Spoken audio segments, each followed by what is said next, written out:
ഹിന്ദു ഐക്യവേദി സംസ്ഥാന അധ്യക്ഷൻ ശ്രീ RV ബാബു നമ്മോടൊപ്പം ചിരിക്കുകയാണ്. ശ്രീ RV ബാബു, മതനിന്ദ നടത്തിയിരിക്കുകയാണ് മുഖ്യമന്ത്രിയുടെ വകുപ്പിലെ ഉദ്യോഗസ്ഥ.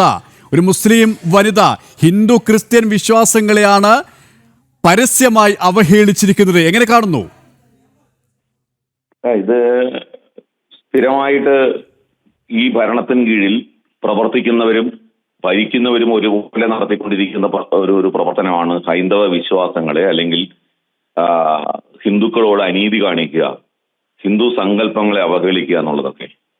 അപ്പോൾ മുഖ്യമന്ത്രിയുടെ വകുപ്പിൽപ്പെട്ട ഒരു ഉദ്യോഗസ്ഥ തന്നെ അത് ചെയ്തു എന്ന് പറഞ്ഞാൽ, അതും അന്യമതസ്ഥയായിട്ടുള്ള ഒരു സ്ത്രീ തന്നെ നേതൃത്വം കൊടുത്തുകൊണ്ട് അത് ചെയ്തു എന്ന് വരുമ്പോൾ അതിന്റെയൊക്കെ പിന്തുണ, സർക്കാരിന്റെ പിന്തുണ, മൗനാനുവാദം, തങ്ങളെ സർക്കാർ സംരക്ഷിക്കുമെന്നുള്ള ഉറച്ച വിശ്വാസം, ഈ കാര്യങ്ങളുടെയൊക്കെ അടിസ്ഥാനത്തിൽ മാത്രമേ ഇത്തരം കാര്യങ്ങൾ ചെയ്യാൻ അവർക്ക് പറ്റൂ. ഒരു പ്രത്യേക വാട്സപ്പ് ഗ്രൂപ്പ് തന്നെ, ഒരു മതവിഭാഗത്തിന്റെ വാട്സപ്പ് ഗ്രൂപ്പ് എന്നുള്ള നിലയ്ക്ക് ആ വകുപ്പിൽ പ്രവർത്തിക്കുന്ന ഉദ്യോഗസ്ഥന്മാർ, ആ വിഭാഗത്തിൽപ്പെടുന്നവർ മാത്രം ഉൾപ്പെടുന്ന തരത്തിൽ നമ്മുടെ പോലീസ് വകുപ്പിന് മുമ്പ് പച്ച വെളിച്ചം എന്ന് പറഞ്ഞിട്ടൊരു ഗ്രൂപ്പ് ഉണ്ടായിരുന്നു. അതേപോലുള്ള ഒരു പച്ച വെളിച്ചം സർക്കാർ ഉദ്യോഗസ്ഥന്മാരുടെ ഇടയിൽ പ്രവർത്തിക്കുന്നു. ആ ഗ്രൂപ്പിലേക്ക് മറ്റ് മതവിശ്വാസങ്ങളുടെ ഒരു റിപ്പോർട്ടും ഒരു അറിയിപ്പും വരാൻ പാടില്ല, ഒരു ചിഹ്നവും ഇടാൻ പാടില്ല എന്നൊക്കെയുള്ള ഒരു നിയമം വരികയും ചെയ്തുകൊണ്ട് നമ്മുടെ നാട്ടിൽ പ്രവർത്തിക്കുന്നു എന്ന് പറഞ്ഞാൽ, കേരളത്തെ സംബന്ധിച്ച് നമ്മൾ ഈ ഉയർത്തിപ്പിടിക്കുന്ന കുറെ സങ്കല്പങ്ങളുണ്ട്. മതസൗഹാർദ്ദത്തിന്റെ, മതേതരത്വത്തിന്റെ കേരളം എന്നൊക്കെ. അതൊക്കെ അങ്ങേയറ്റം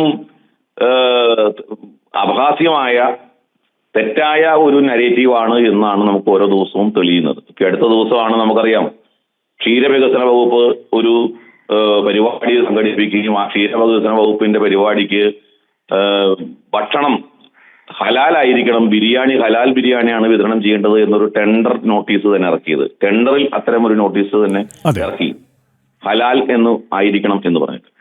അതും നേതൃത്വം കൊടുത്തത് ഞാൻ മനസ്സിലാക്കുന്നത് ഒരു അന്യമതസ്ഥയായിട്ടുള്ള അല്ലെങ്കിൽ മുസ്ലിം വിഭാഗത്തിൽപ്പെട്ട ഒരു സ്ത്രീയാണ്. അവര് ജമാഅത്തെ ഇസ്ലാമിയുമായി ബന്ധമുള്ള സ്ത്രീയാണെന്ന് പറയപ്പെടുന്നു. അതെ, ഇത്തരത്തിൽ മതഭീകര ശക്തികളുടെ ബന്ധമുള്ള ആൾക്കാർ ഈ വകുപ്പിൽ ജോലി ചെയ്യുന്നു, സർക്കാർ സർവീസിൽ ജോലി ചെയ്യുന്നു. അത് വളരെ ഗൗരവത്തോടെ വിലയിരുത്തേണ്ടതാണ്. താങ്കൾ ആദ്യം പറഞ്ഞതുപോലെ തന്നെ ഇത്തരം വിഷയങ്ങളിൽ, ഇത്തരം ഇടപെടലുകൾക്ക് മുഖ്യമന്ത്രിയുടെ, സർക്കാരിൻ്റെ മൗനാനുവാദം ഉണ്ടോ എന്ന് സ്വാഭാവികമായും സംശയിക്കും. കാരണം അത്തരത്തിലുള്ള ഒരു ഉന്നത ഉദ്യോഗസ്ഥ തന്നെയാണ് ഇത്തരത്തിലുള്ള അവഹേളനം നടത്തിയിരിക്കുന്നത്, മതനിന്ദ നടത്തിയിരിക്കുന്നത്. വകുപ്പ് ഡയറക്ടറുടെ സാന്നിധ്യത്തിലായിരുന്നു ഈ അവഹേളനം എന്നതാണ് ശ്രദ്ധേയം. ആരും മറുത്തൊരക്ഷരം മിണ്ടിയില്ല എന്ന് പറയുമ്പോൾ മൗനാനുവാദം കൃത്യമായിട്ടുണ്ട് എന്ന് വേണം മനസ്സിലാക്കാനല്ലേ? അല്ല, ആർക്കും, ഒരാൾക്ക് പോലും ഈ വിഷയത്തിൽ പ്രതികരിക്കാനോ അത് ചോദ്യം ചെയ്യാനോ ധൈര്യമില്ല.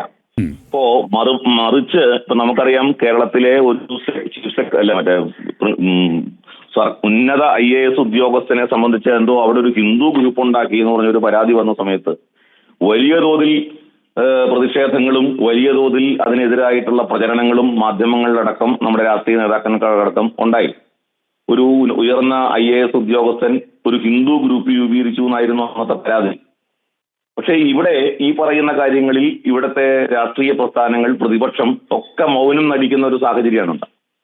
അപ്പോ ഇതെല്ലാം നമ്മുടെ കേരളത്തിൽ നമ്മൾ കണ്ടുകൊണ്ടിരിക്കുമ്പോൾ എന്തുകൊണ്ടാണ് ഇത്തരം മൗനം നടിക്കുന്നത് എന്ന് പറയുമ്പോൾ, ചിന്തിക്കുമ്പോൾ, ഈ വലിയ ഒരു സംഘടിത മതശക്തി, ആ മതശക്തിയുടെ നിയന്ത്രണത്തിലും സ്വാധീനത്തിലും ആണ് കേരളത്തിൽ ഇന്നത്തെ ഭരണപക്ഷവും പ്രതിപക്ഷവും എന്നുള്ളതാണ് യാഥാർത്ഥ്യം.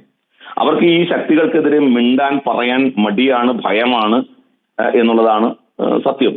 അതുകൊണ്ട് ആ ഗ്രൂപ്പുകൾ അവർ യഥേഷ്ടം നമ്മുടെ സർക്കാർ വകുപ്പുകൾ, പോലീസ് വകുപ്പുകൾ, അതേപോലെ എല്ലാ സംവിധാനങ്ങളും കൈയടക്കിയിരിക്കുന്നു. അവരുടെ സ്വാധീനത്തിലും നിയന്ത്രണത്തിലുമാണ് ഇന്ന് സർക്കാരിന്റെ വകുപ്പുകൾ ഭരിക്കപ്പെടുന്നത്.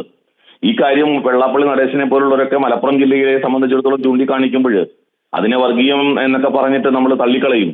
യഥാർത്ഥത്തിൽ സർക്കാർ വകുപ്പില് ഈ തരം ആളുകൾ നുഴഞ്ഞു കയറി ആ സ്ഥാനത്ത് ഇരിക്കുന്നവരൊക്കെ സ്വന്തം മത താല്പര്യത്തിനനുസൃതമായിട്ടാണ് പ്രവർത്തിക്കുന്നത് എന്ന് അടിവരയിടുന്ന സംഭവങ്ങളാണ് നമുക്ക് ഈ അടുത്ത ദിവസങ്ങളിലായിട്ടൊക്കെ പുറത്തു വന്നുകൊണ്ടിരിക്കുന്നത്. യെസ്, വളരെയധികം നന്ദി ശ്രീ RV ബാബു. ഈ ഒരു സമയം ഞങ്ങളുടെ സഹകരിച്ചതിന്. വീണ്ടും വിനീഷിലേക്ക്. വിനീഷ്,